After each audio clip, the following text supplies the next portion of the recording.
వాక్యం చేత ప్రేరేపించబడిన వారిమై ప్రభు యొక్క సన్నిధిలో కొద్ది సమయం ప్రార్థన కొరకే వాక్యాన్ని ధ్యానం చేసుకుందామండి. ఆ రీతిగా ఈ రాత్రికాల సమయంలో మనం ప్రార్థనా కొడుకులకు వెళ్ళే ముందుగా దేవుని యొక్క వాక్యము నుండి ఒక లేఖన భాగాన్ని చదువుదాం. ఆ తర్వాత మనం దేవుని వాక్యం చేత ప్రేరేపించబడిన వారిమై మరి ప్రభు యొక్క సన్నిధిలో ప్రార్థనలోనికి వెళదామండి.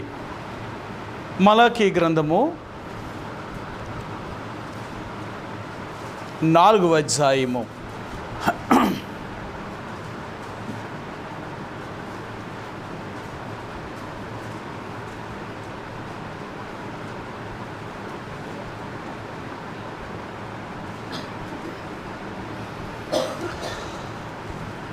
మలాకీ గ్రంథము 4వ అధ్యాయము 2వ వచనాన్ని మనందరం కలిసి ఒక్క మాటలాగా చదువుకుందామండి.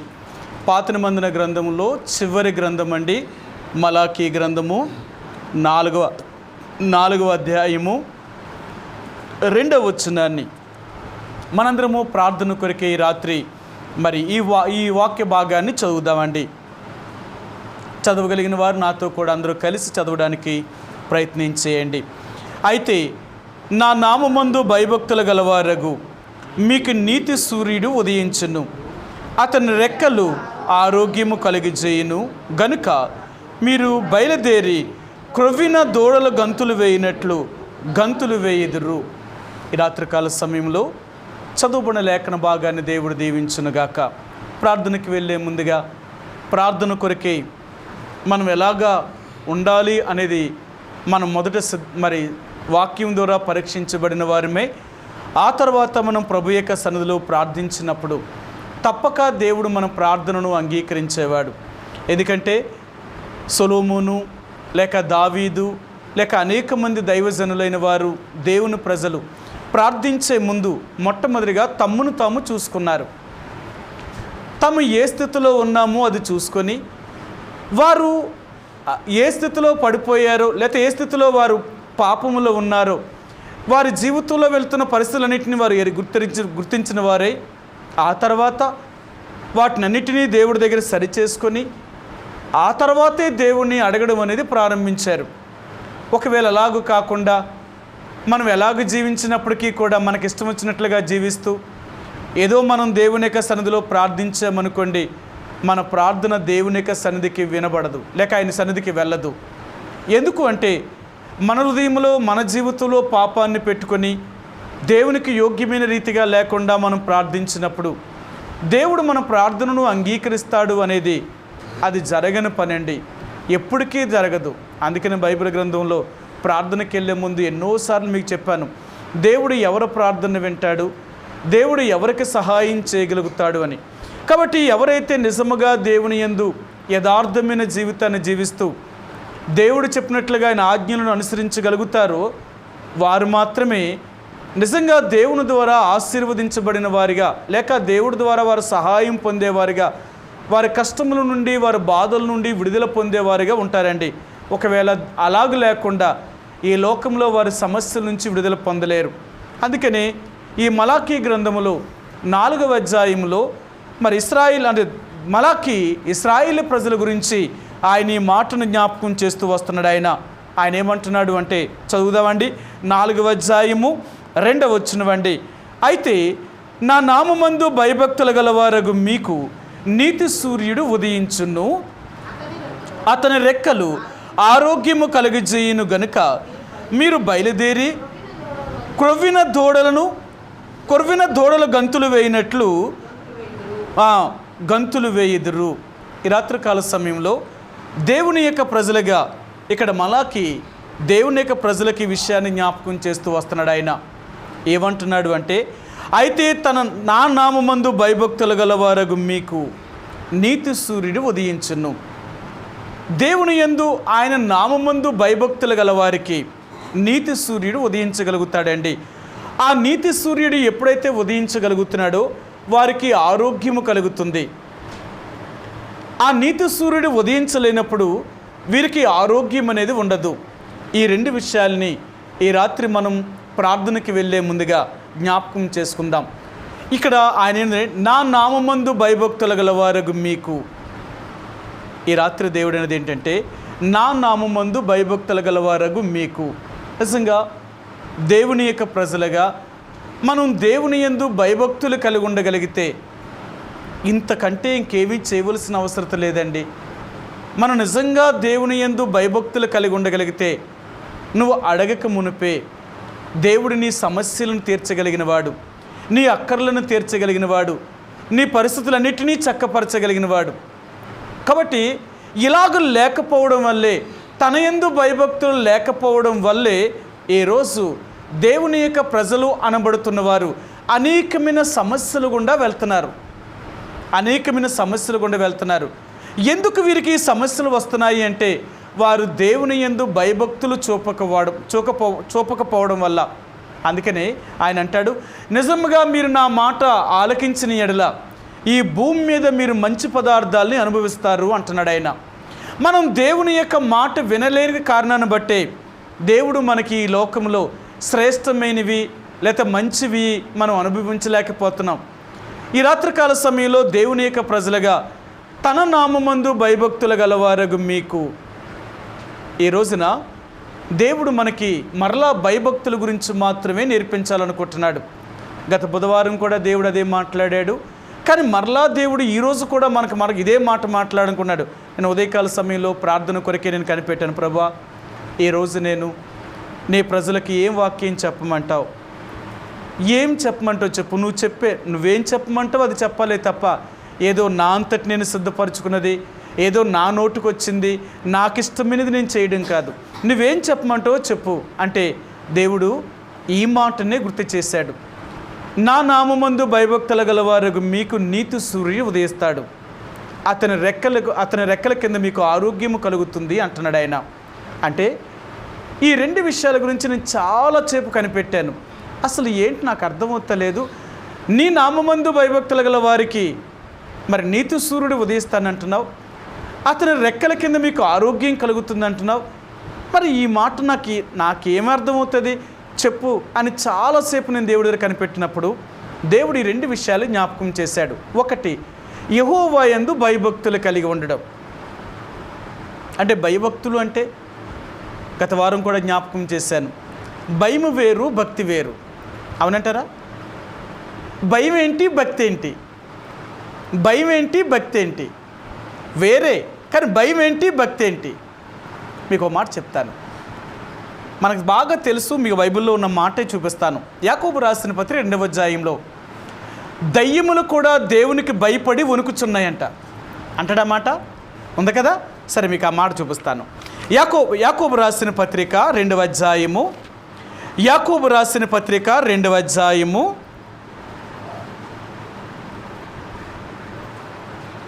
19వ వచనమండి. 2:19 దేవుడు ఒక్కడే అని నీవు నమ్ముచున్నావు, అలాగూ నమ్ముట మంచిదే. దయ్యములు నమ్మి వణుకుచున్నవి. దయ్యాలకు కూడా దేవుడంటే భయం ఉందట. అందుకనే దయ్యాలు ఎప్పుడు కూడా దేవుడి మందిరంలోకి రావట. అందుకని చాలామంది దయ్యం పట్టిన గుళ్ళోకి వస్తారు.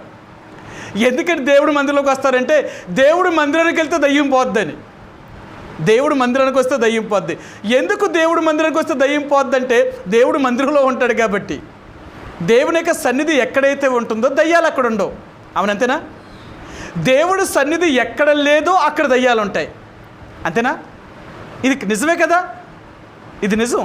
దేవుడు సన్నిధి ఎక్కడ ఉంటుందో అక్కడ దయ్యాలు ఉండవు, ఎక్కడ దేవుడు సన్నిధి లేదో అక్కడ దయ్యాలు ఉంటాయి. సరే, ఇక్కడ ఏం చెప్తున్నాడంటే దయ్యములు కూడా దేవునికి భయపడి వణుకుచున్నాయంట. మరి దయ్యాలు కూడా దేవునికి భయపడి వణుకుచుంటే మరి అవి కూడా పరలోకం రావాలి కదా. దయ్యాలు పరలోకం వస్తాయంటారా? రావు. ఎందుకు రావు? దయ్యాలు ఎందుకు పరలోకం రావు చెప్పండి. పర్లేదు బెదరు, ఆ భక్తి లేదట. అది దయ్యాలకున్న లక్షణం ఏంటంటే భయం అయితే ఉంది కానీ భక్తి లేదు. అందుకనే దేవుడనే భక్తే వాటుకుంటే అవి నిజంగా దేవుడి దగ్గర చేరతాయి. లేదు. సరే, దయ్యాల పరిస్థితి అలాగుంది. ఈరోజు మన పరిస్థితి ఎలాగుంది అంటే మనకు భక్తి ఉంది, భయం లేదు. మనకి ఎలాగుందంటే మనకు భక్తి ఉంది, ప్రతిరోజు బైబిల్ చదువుతాం, ప్రార్థన చేసుకుంటాం, మందిరానికి వెళ్తాం, చేయవలసిన అన్ని దైవ కార్యాలన్నింటిలో పాలు పంపులు పొందుతాం. కానీ భయం లేదు. ఏం భయం లేదు? మనం తప్పు చేస్తే దేవుడు శిక్షిస్తాడన్న భయం లేదు. అందుకనే కదా గత వారం కూడా మనకు జ్ఞాపకం చేశాడు, మనుషులు ఎందుకు తప్పు చేస్తున్నారు అంటే దుష్క్రియలకు తగిన శిక్ష శీఘ్రముగా కలిగిపోవుట చూచి మనుషులు భయం విడిచి మరి ఎక్కువగా దుర్మార్గులుగా తయారవుతున్నారట.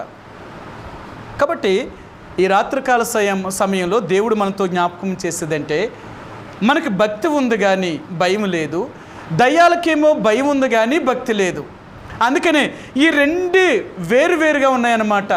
ఈరోజు దేవుడు మనకి నేర్పించాలనుకున్నది ఏంటంటే నువ్వు భక్తితో పాటు భయాన్ని కలిగి ఉండాలా. నీ భక్తి ఎలాగుండాలో తెలుసా? భయముతో కూడిన భక్తి అయి ఉండాలా. సరే, మీ అందరికీ బాగా తెలిసిన మాట చూపిస్తాను. ఎబ్రీయులకు రాసిన పత్రిక 12వ అధ్యాయము. ఈ భక్తి ఎలాగ ఉండాలి అనేది ఇక్కడ దైవజనుడు మనకి జ్ఞాపకం చేస్తూ వస్తున్నాడు. ఆయన 28, 29 వచనాలండి. ఎబ్రీయులకు రాసిన పత్రిక 12వ అధ్యాయము 28, 29 వచనాలు. అందువలన మనము నిశ్చలమైన రాజ్యమును పొంది దైవకృప కలిగి ఇందుము, ఆ కృప కలిగి వినయ భయభక్తులతో దేవునికి ప్రీతికరమైన సేవ చేయుదము. ఎలయనగా మన దేవుడు దహించు అగ్ని అయి ఉన్నాడు. వినయ భయభక్తులతో కూడిన భక్తి. అందుకనే ఈ రాత్రి దేవుడు అంటున్నాడు మన భక్తి ఎలాగ ఉండాలంటే భయముతో కూడిన భక్తి అయి ఉండాలా. ఈరోజు దేవుని యొక్క బిడ్డలకు భయమే లేదండి. భయం లేకపోవడం వల్లే ఈరోజు వాళ్ళకి ఇష్టమైన జీవితాన్ని జీవిస్తున్నారు. వాళ్ళు ఎలాగంటే అలాగ ఉంటున్నారు, ఏది చెయ్యాలంటే అది చేస్తున్నారు. పేరుకి మళ్ళీ క్రైస్తవులే. వీళ్ళు దేవుడు అంటే ఎంత చెప్తారో మళ్ళీని దేవుడి విషయాలు చెప్పడం వస్తే వాళ్ళకంటే మనకే ఎక్కువ తెలియదేమనిపిస్తుంది, అంత చెప్తారు వాళ్ళు. కానీ వాళ్ళకి ఏం తెలుసు అంటే భయం అనేది లేదు. భయం అనేది లేదండి. భయమే ఉంటే తప్పు చేయరు, భయం లేకపోవడం వల్లే తప్పు చేస్తున్నాడు. అందుకని అంటాడు ఇశ్రాయేలు ప్రజలందరికీ కూడా దేవుడు భయాన్ని కలగచేశాడట. ఎప్పుడైతే ఇశ్రాయేలు ప్రజలకు భయం వచ్చిందో దేవుడి దగ్గరికి రావడానికి జంకేరు వారు. సరే, మీకు చూపిస్తాను. నిర్గమాకాండము. దేవుడు ఇశ్రాయేలు ప్రజలకి భయాన్ని పుట్టించాడండి. అది ఎలాంటి భయం అంటే ఆనాడు ఇశ్రాయేలు ప్రజలందరూ కూడా భయపడిపోయారు. 19వ అధ్యాయము.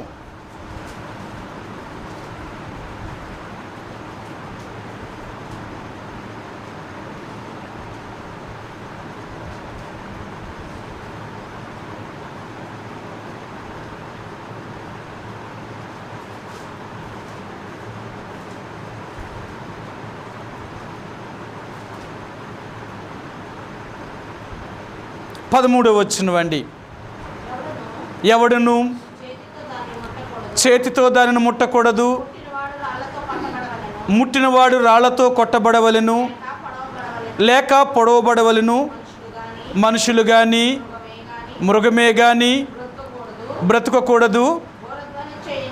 బోరదని చొయ్యినప్పుడు వారు పర్వతం ఎద్దుకు రావలెను. అప్పుడు మోషే పర్వతం మీద నుండి ప్రజల ఎద్దుకు దిగివచ్చి ప్రజలను పరిశుద్ధపరచగా వారు తమ బట్టలను ఉతుక్కొని అప్పుడతడు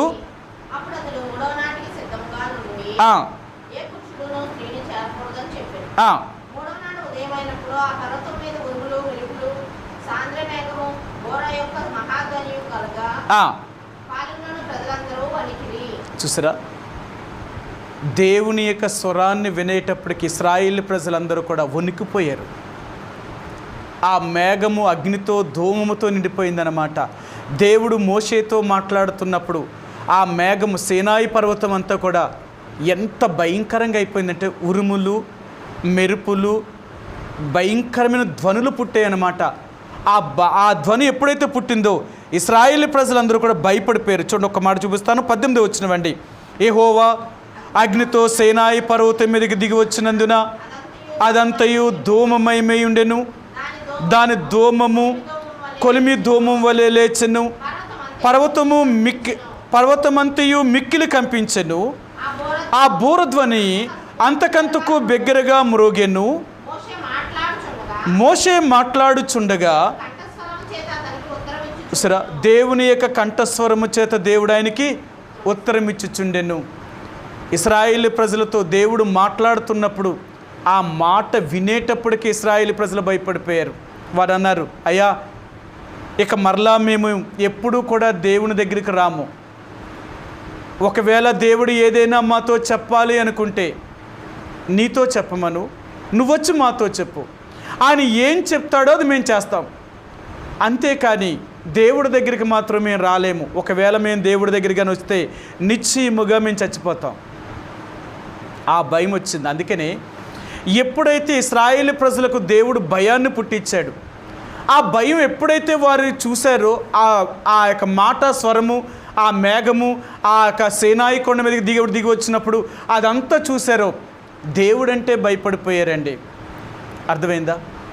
ఆ రోజు నుంచి వాళ్ళు తప్పు చేయడానికి భయపడ్డారు. అందుకని అంటాను, మనకి కూడా 2-3 దెబ్బలు తింటేనే కానీ భయం రాదట. మనకు కూడా మనం ఎలాంటి వాళ్ళని తెలుసా? మనం చేసుకుంటూ వెళ్ళిపోతూ ఉంటాం, కానీ ఒక్కసారి దేవుడు తన ఉగ్రతను లేక తన కోపాన్ని మన మీద రేపి మనల్ని సరిచెయ్యాలి అనుకున్నాడు అనుకోండి, మనల్ని కానీ శిక్షించాడా అప్పటి నుంచి మనం చాలా జాగ్రత్తగా వచ్చేస్తాం. అందుకనే మనకి శిక్ష లేకపోవడం వల్లే మన ఇష్టానుసారంగా ప్రవర్తిస్తున్నాం. ఒకవేళ దేవుడే కానీ మనం శిక్షించగలిగితే తప్పు చేయడానికే భయపడతామండి. మనం తప్పు చేయడానికి భయపడతాం. ఎందుకో తెలుసా? తప్పు చేసేమా దాని ఫలితాన్ని మనం అనుభవిస్తాం.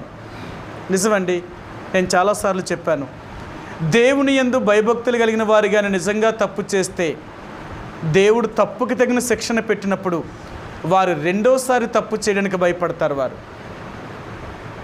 చేయడానికి భయపడతారు. ఎందుకంటే నేను చేసిన తప్పుకి ఇంత భయంకరంగా దేవుడు నాకు శిక్ష పెట్టినప్పుడు నేను ఎలాగో పాపము చేయగలను, నేను ఎలాగ దేవుడికి వ్యతిరేకంగా ఇంత దుష్కార్యమును చేసి నేను దేవుడికి వ్యతిరేకంగా ఎలా జీవించగలను? నేను ఉండలేను. కాబట్టి ఈనాడు దేవుని యొక్క ప్రజలుగా మనం చేసే వాటిని బట్టి దేవుడు మనల్ని శిక్షించకపోవడం వల్ల భయం అనేది పూర్తిగా పోయిందండి.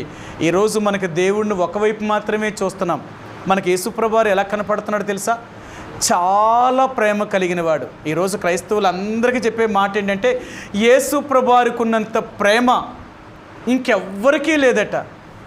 అంత ప్రేమ కలిగిన వాడు. ఒకవైపు దేవుడు ప్రేమ కలిగిన వాడు, మరొక వైపు ఎలా ఉన్నాడు తెలుసా? ఆ ప్రేమకు వ్యతిరేకంగా ఉన్నాడు. అర్థమైందా? మనం దేవుణ్ణి ఒకవైపు మాత్రమే చూస్తున్నాం. ఆయన ఎంత ప్రేమ కలిగిన వాడో, కానీ ఆయనకు కానీ కోపం వచ్చింది అంటే ఆ కోపమును భూమి మీద ఏ మానవుడు చల్లార్చలేడు. అందుకనే దేవుడు అంటున్నాడు, నా కోపము రేపొద్దు.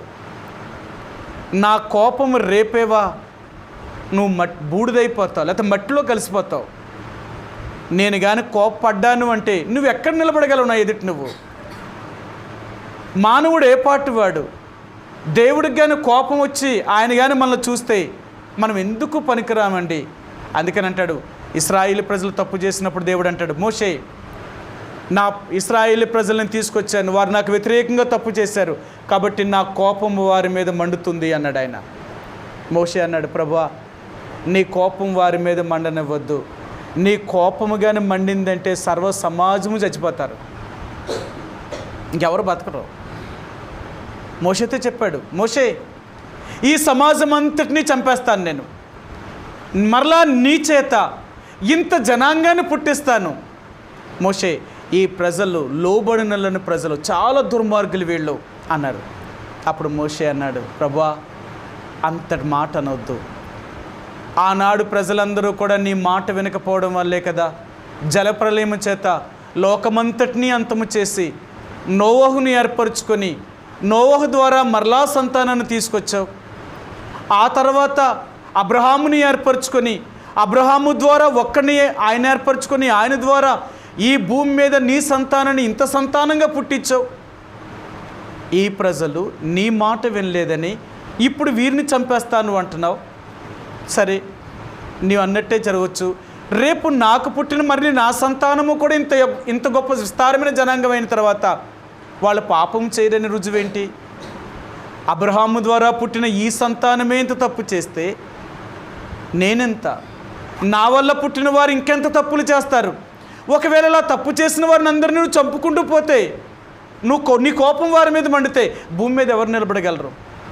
ప్రభువా, నువ్వే వేల మంది కృప చూపించే దేవుడువు, నువ్వెంతో దయగలిగిన వాడువు, ఈ ఒక్కసారి క్షమించు, నేను వారి మధ్యకి వెళ్తాను, నీకు బదులుగా నేను ఆ పరిహాసం చేస్తానని మోషే కొండ దిగొచ్చి ఇశ్రాయేలు ప్రజలు చేసిన పాపమును బట్టి ఆయన శిక్ష విధించాడు.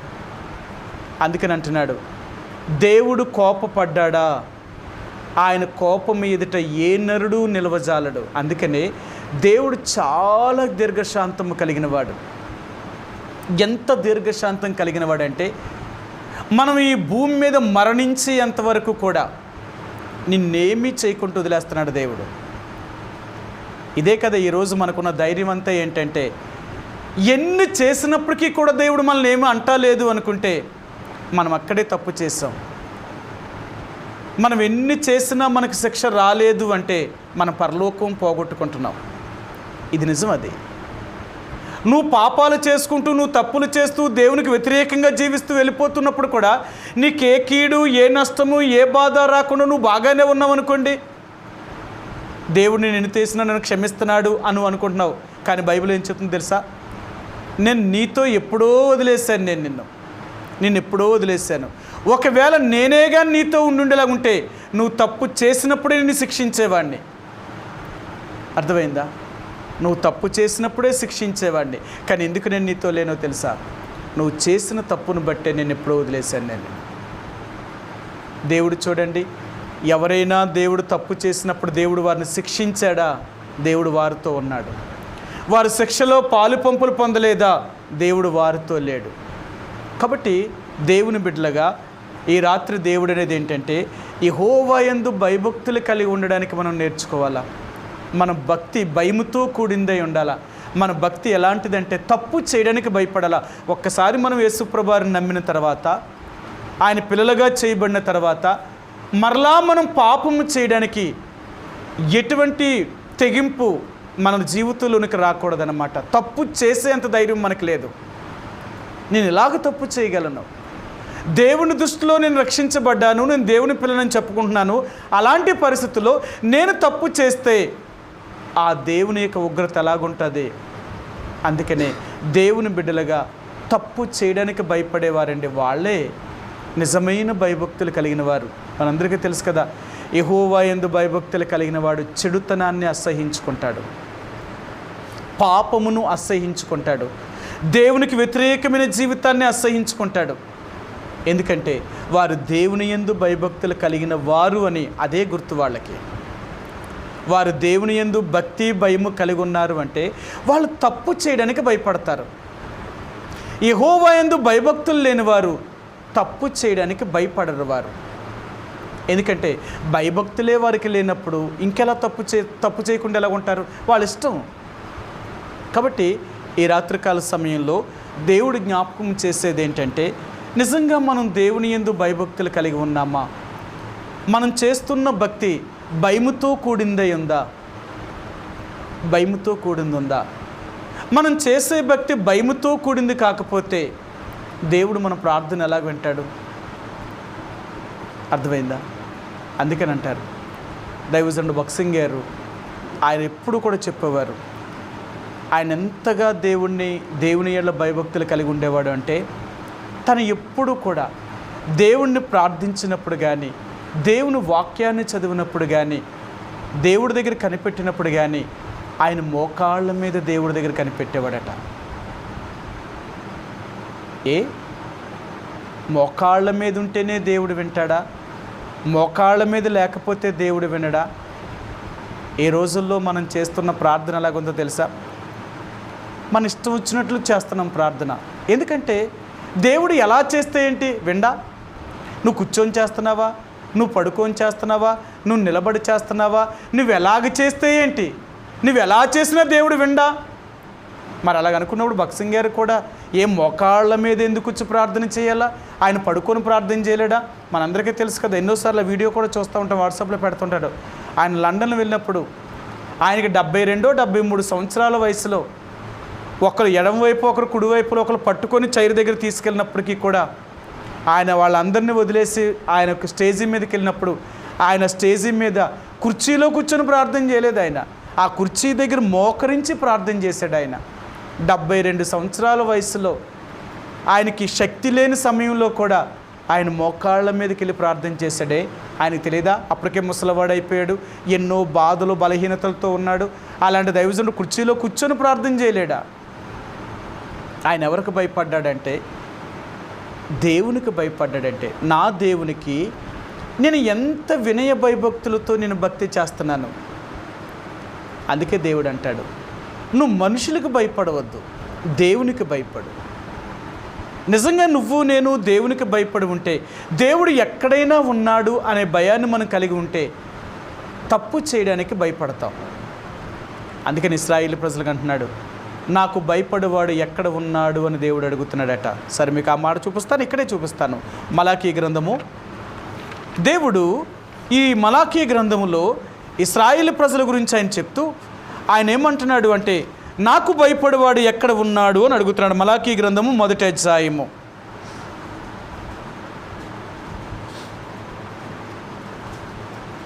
6వ వచనం.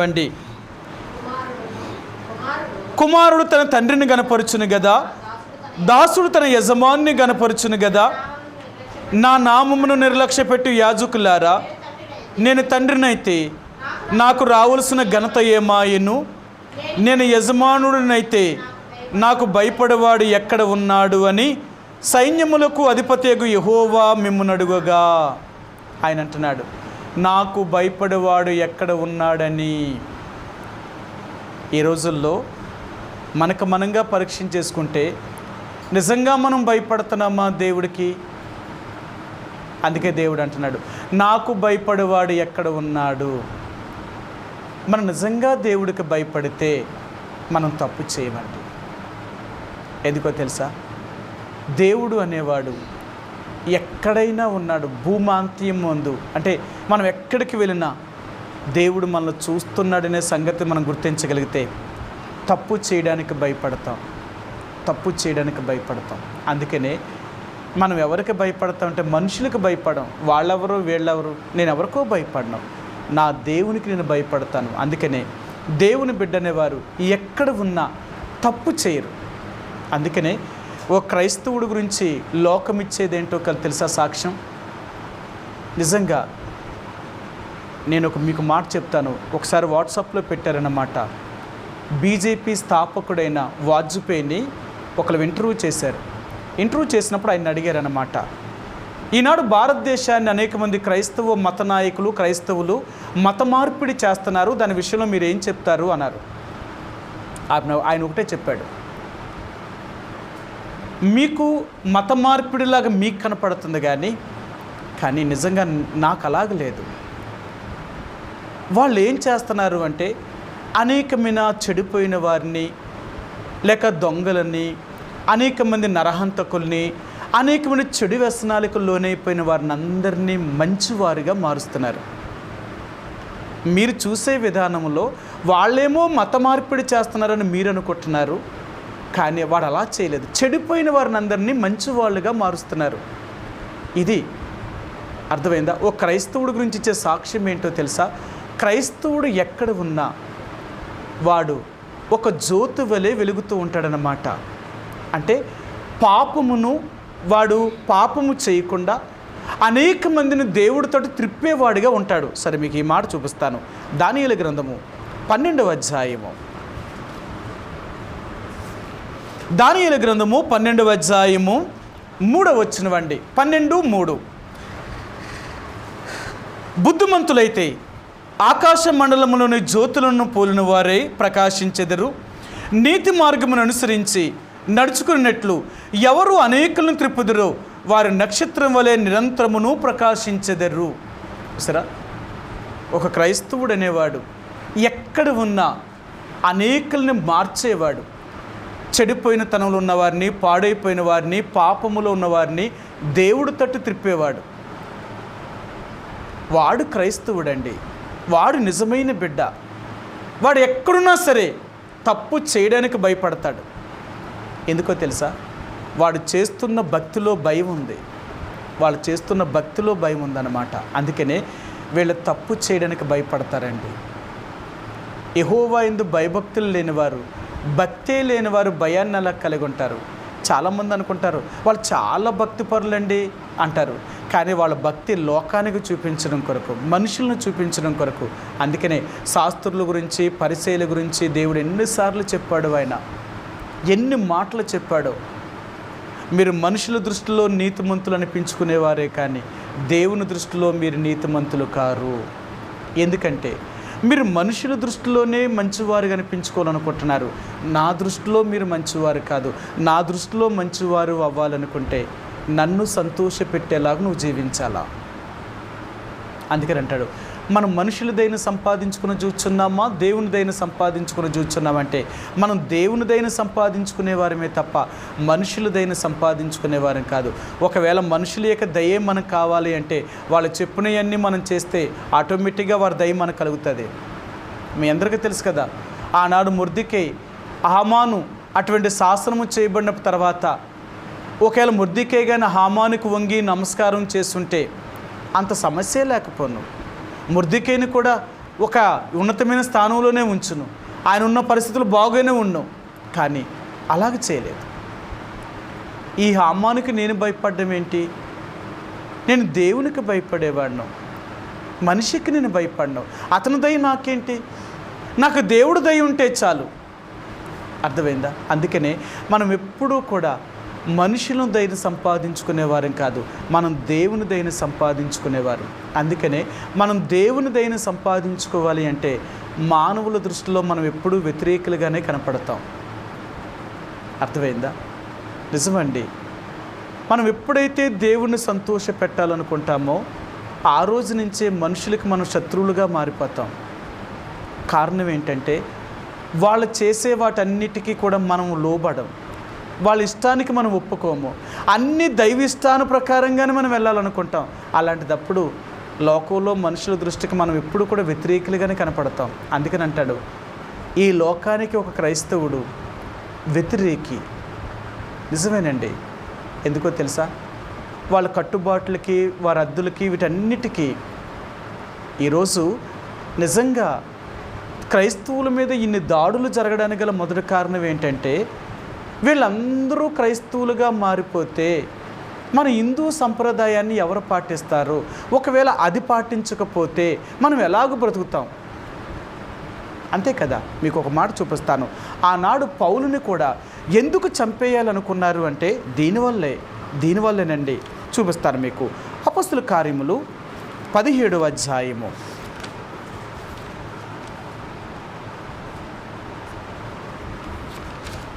క్షమించండి, 19వ అధ్యాయము.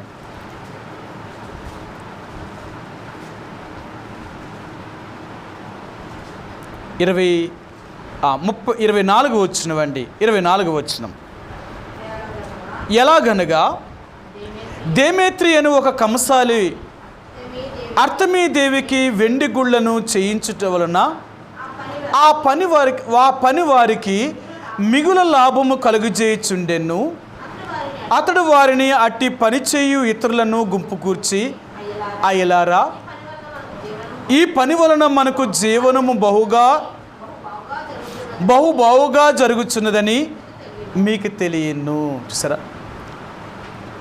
మనం ఇలాగ వ్యాపారం చేయడం వల్ల, ఈ వెండి గుళ్ళను కట్టడం వల్ల, అనేక మంది గుళ్ళను కొనుక్కొని వాళ్ళ ఇంట్లో పెట్టుకొని దేవుళ్ళుగా పూజ చేయడం వల్ల మనకెంతో లాభం కలుగుతుంది.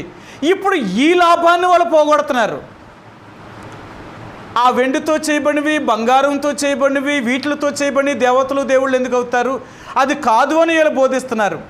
ఇప్పుడు సమాజంలో ఉన్నవారు అనేకులు వారి వైపు తిరిగిపోయారు. ఒకవేళ వీరిని కానీ ఇలాగే కానీ వదిలేస్తే ఈ ఎఫెసీల పట్టణాన్ని క్రైస్తవులుగా మార్చేస్తారు. ఒకవేళ అందరూ క్రైస్తవులు అయిపోయారు అనుకోండి, ఇక మనకి లాభం రాదు, మనం డబ్బులు సంపాదించలేవు, మన బ్రతుకు తెరువు పోతుంది.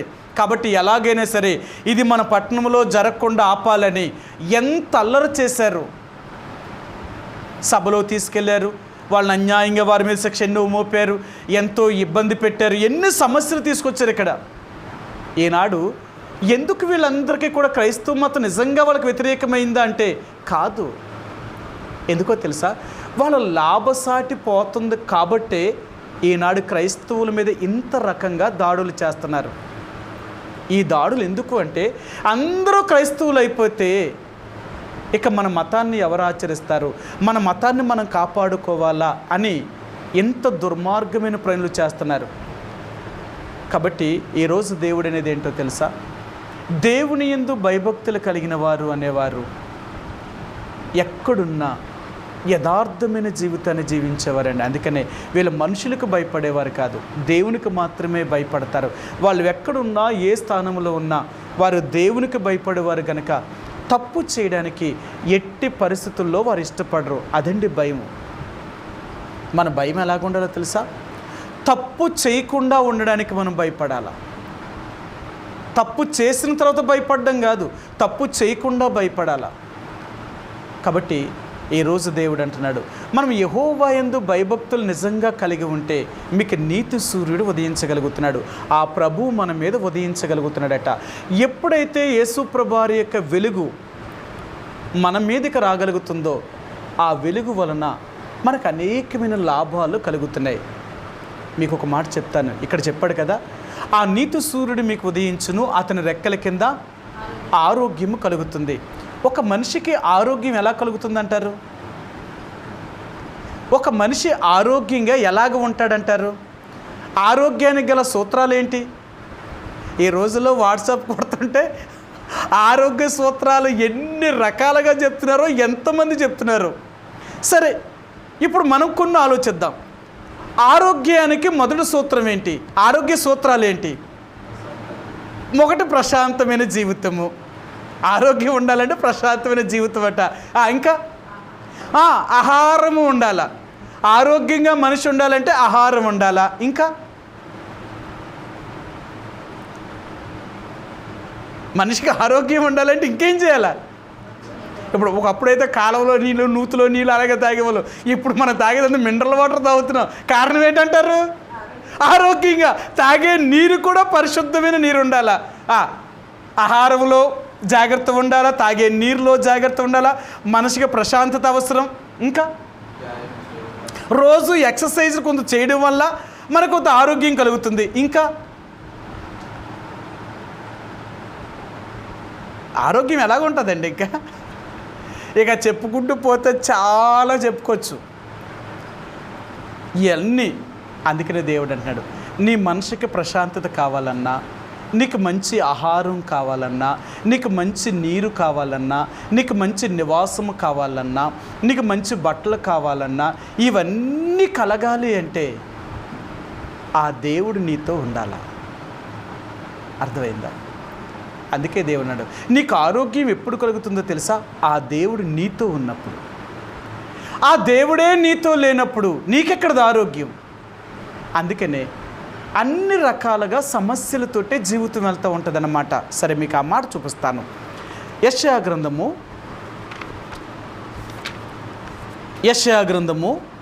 60వ అధ్యాయము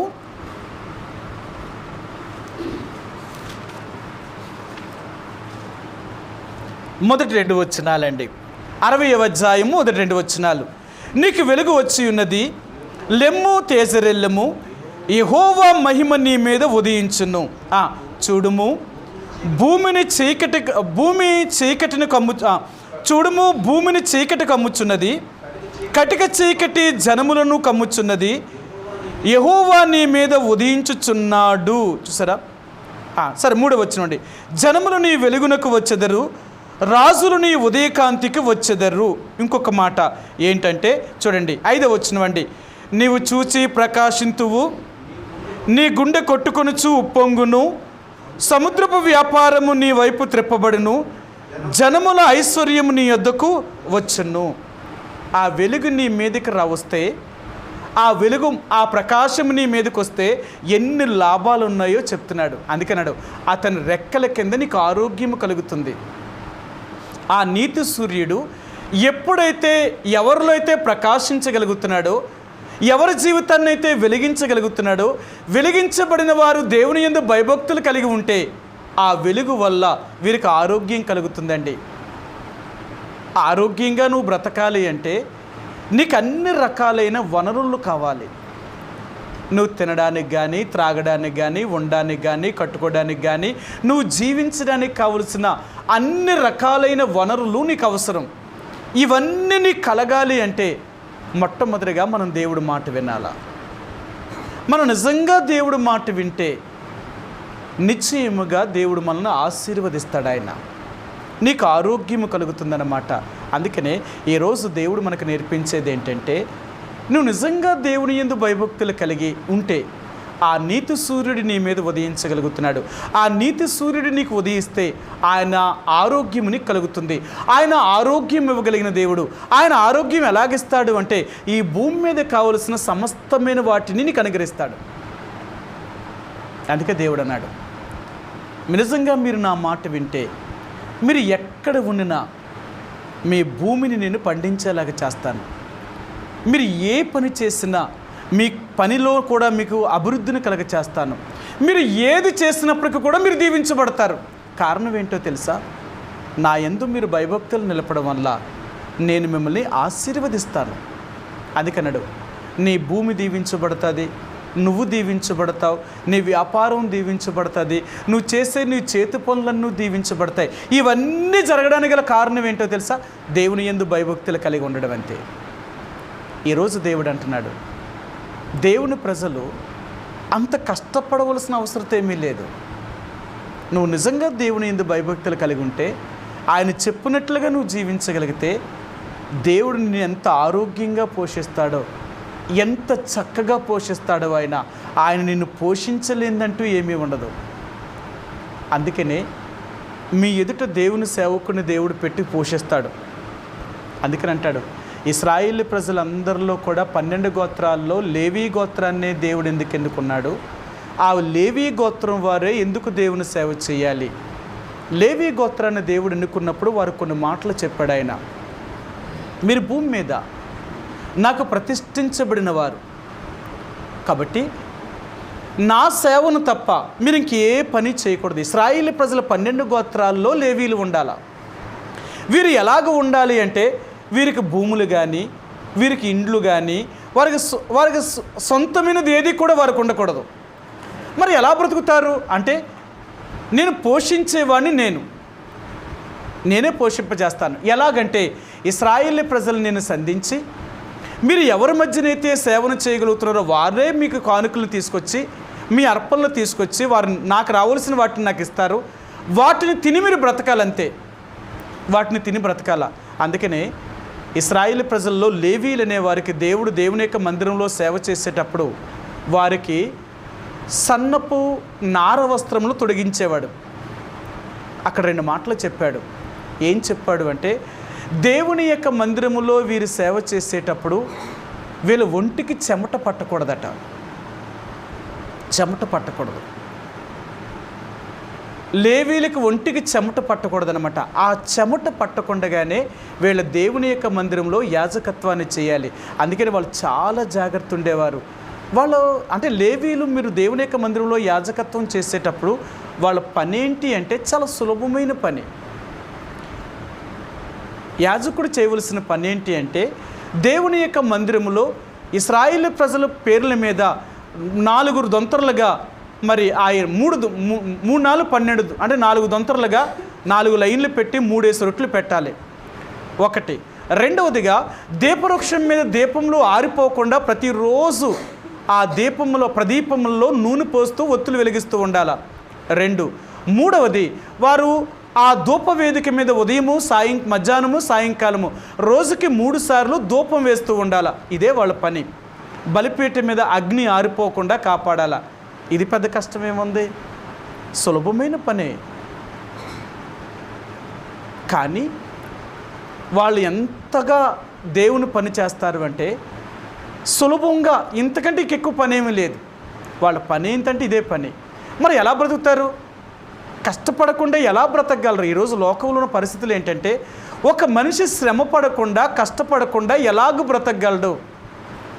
దేవుడు అంటున్నాడు, నువ్వు కష్టపడితేనే బ్రతుకుతావు అనుకోకు. నా ఆశీర్వాదం నీకుంటే నువ్వు బ్రతకగలుగుతావు, నా దయ నీకుంటే నువ్వు బ్రతకగలుగుతావు. ఎలా? అందుకనే దేవుని యొక్క సేవకుల్ని కొంతమందిని పిలుచుకున్నాడు. ఆయన తన సేవ చేసేవారిని పిలిచాడు. వాళ్ళు పిలుచుకున్న వారిని దేవుడు ఎలాగ పోషిస్తున్నాడు అంటే, దేవుడు ఎలాగైనా పోషించగలడు.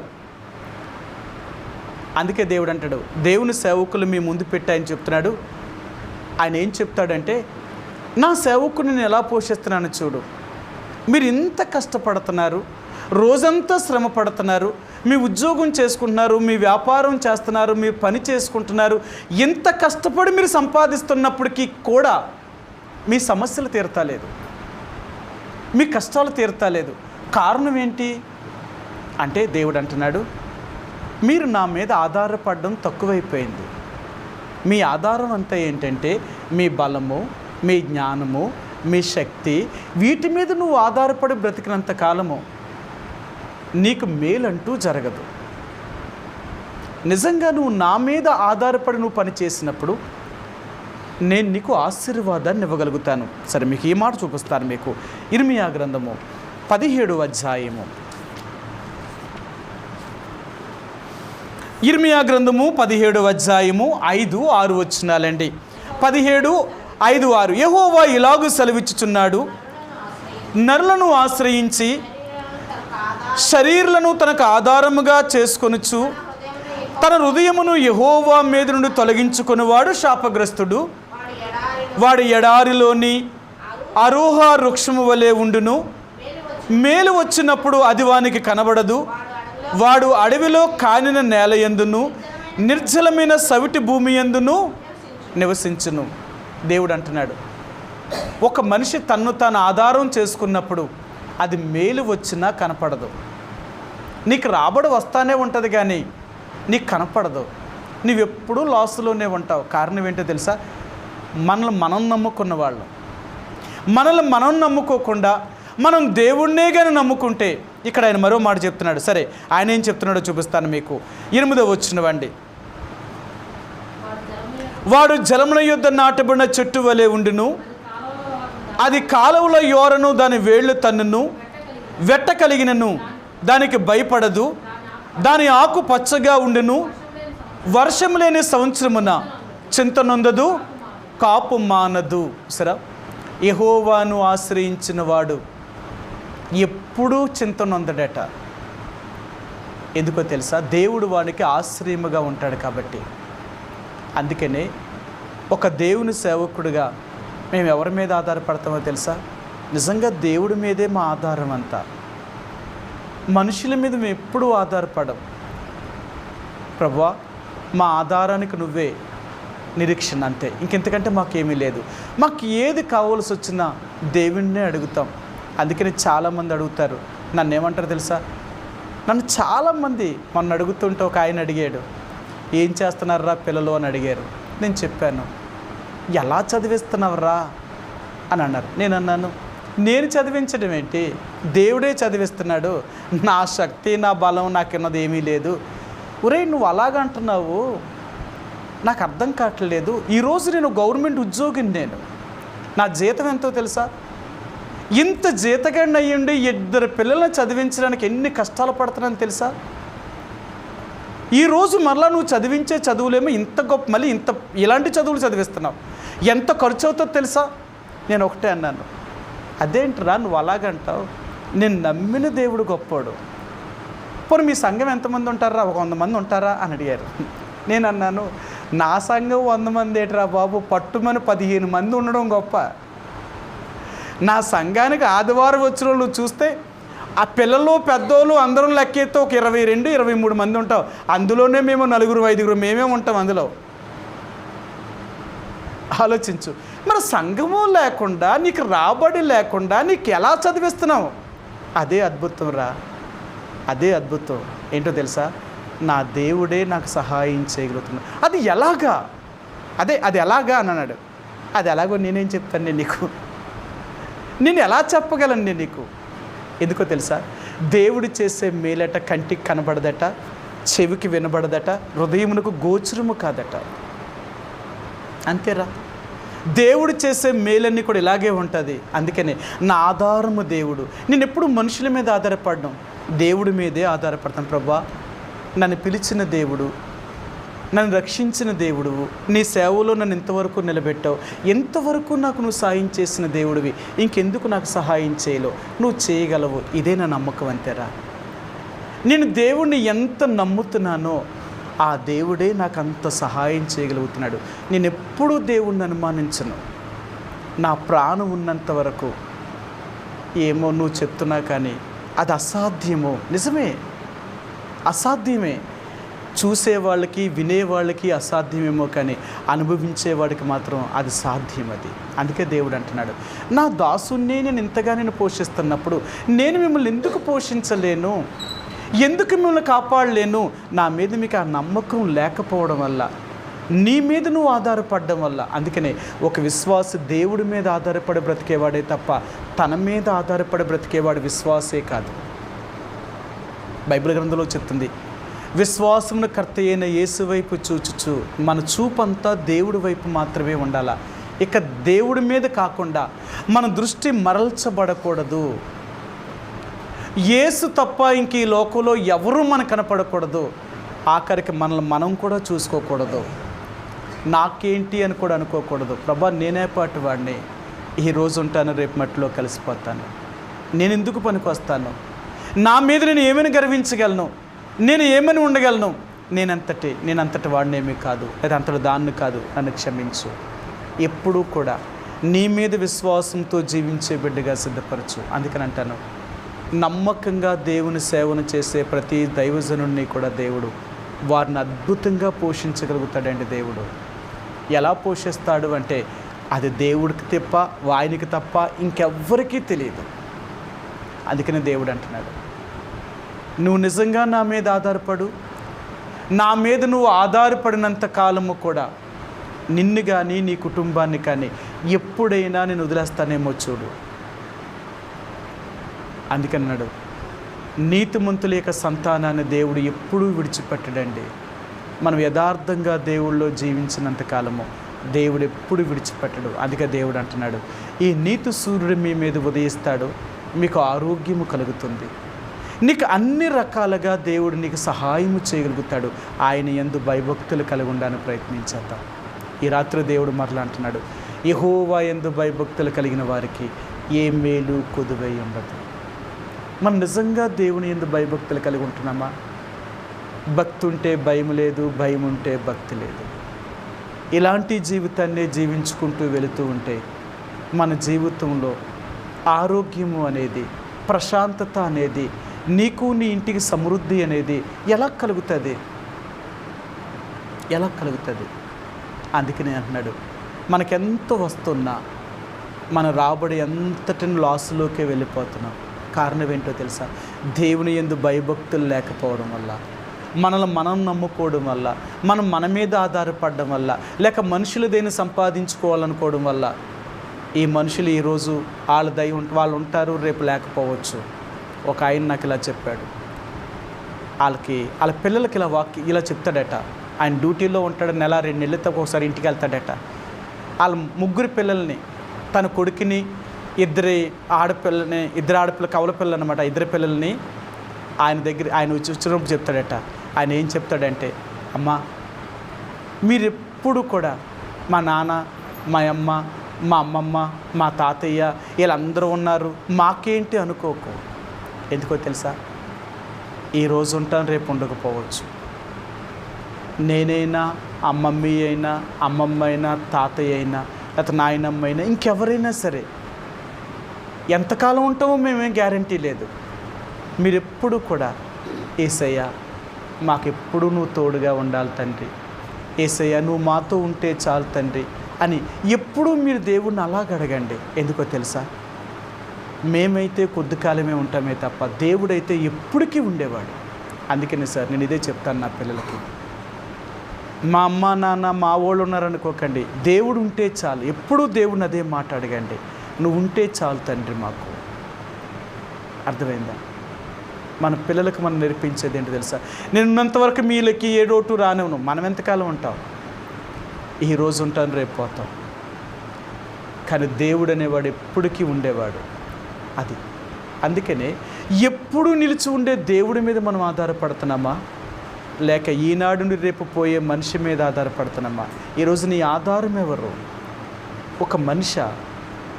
అందుకే దేవుడు అంటాడు, ఒక మనిషిని నమ్ముకున్నావు, ఆ మనిషి ఏపాటివాడు, ఈరోజు ఉంటాడు, రేపు పోతాడు. అదే నువ్వు దేవుడిని నమ్మేవా, మనుషులున్నా లేకపోయినా నువ్వెప్పుడూ ఒకలాగే ఉంటావు. కారణం ఏంటో తెలుసా? దేవుని యందు భయభక్తులు కలిగిన వాడు దేవుణ్ణే నమ్ముతాడు. మనుషుల మీద ఆధారపడేవాడు కాదు, మనుషులదైన సంపాదించుకోవాలనుకునేవాడు కాదు. ఎందుకంటే ఆ మనిషి ఉండొచ్చు, లేకపోవచ్చు. కాబట్టి ఈ రాత్రి దేవుడు అంటున్నాడు, మనం దేవుని యందు భయభక్తులు కలిగి ఉండగలిగితే దేవుడే మనకు సమస్తాన్ని ఇవ్వగలిగిన వాడు. ఇంకంతకంటే ఏం కావాలి చెప్పండి? దానికోసం నీ కష్టాలు పోవడం కొరకు, నీ సమస్యలు పోవడం కొరకు, నీ ఇబ్బందులు పోవడం కొరకు నువ్వేదో ఉపవాసం ఉండి కన్నీరు కార్చి నువ్వెంతో ఏడుస్తూ నువ్వెంతో బాధపడుతూ ప్రార్థన చేస్తేనే నీ బాధలు పోతాయి అనుకుంటున్నావు. నీ బ్రతుకు మారకుండా నువ్వు ఉపవాసం ఉంటే ఏంటి, నువ్వు ఏడిస్తే ఏంటి, నువ్వు దేవుడి దగ్గరికి వెళ్ళి ఎంత గోజాడితే ఏంటి? బ్రతుకు మారకుండా ఎన్ని చేసినా దేవుడు అంగీకరించేవాడు కాదు. ఈ మాట కూడా చూపించి నేను చివరిగా ముగించేస్తాను. ఇంకా జకరియా గ్రంథంలో ఇశ్రాయేలు ప్రజల గురించి దేవుడు ఆయన ఏం చెప్పాడో మీకు చూపిస్తాను. ఆనాడు ఇశ్రాయేలీలు కూడా దేవుని యొక్క ప్రజలుగా వీరు ఏం చేసేవారంటేనంట, వీళ్ళు ప్రతి సంవత్సరము కూడా సంవత్సరమునకు 3 మార్లు ఉపవాస ప్రార్థనలు పెట్టేవారట.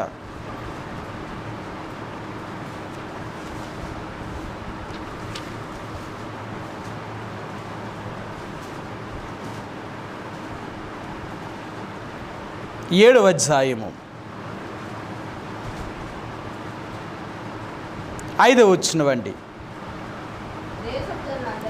దేశపు జనులందరికీ యాజకులకును నీవు ఈ మాట తెలియజేయవలెను. ఈ జరిగిన 70 సంవత్సరములు ఏటేటా 5వ నెలను 7వ నెలను మీరు ఉపవాసం ఉండి దుఃఖము సలుపుచు వచ్చినప్పుడు